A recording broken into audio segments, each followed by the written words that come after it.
Kaimieti, nu kaip tu ten? Tai aš galiu va ir pasakyti. Kiekvienas žmogus kaip savo pasiklojo, taip ir turi. Tai prisidirbai. Aš už tai buvau nuteistas. Tai ką, taip išeina, kad netai pasiklojai?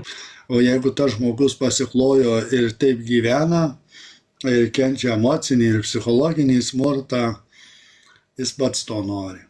O tai ko tu dabar nori? Patalynę persivilk noriu, žinai. Susipažinai ten su visais? Čia sėdi netinkami žmonės toj patalpoje ir tau smagu sėdėti su tai žmonėm.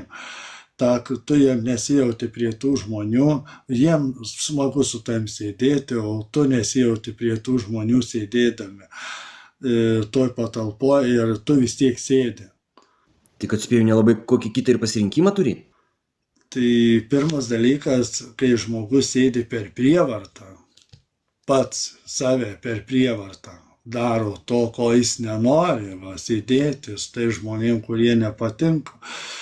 Tai žmogus, reiškia, jisai nori kažkam įtikti. Nesupratau, kaip čia suprast? Tai jisai sėdi tam, kad jis įtiktų. Vis tiek nesupratau, o tai kam tu ten bandai įtikti? Bet kurioje situacijoje bando įtikti, į užpakalį sulysti, tenais nuomonėm bando sulysti į užpakalį, kad palaikytų nuomonę. Bet tu žinai, kad ta nuomonė yra neteisinga. Ir viskas. Atsiprašau, ne į užpakalį, į dūšį.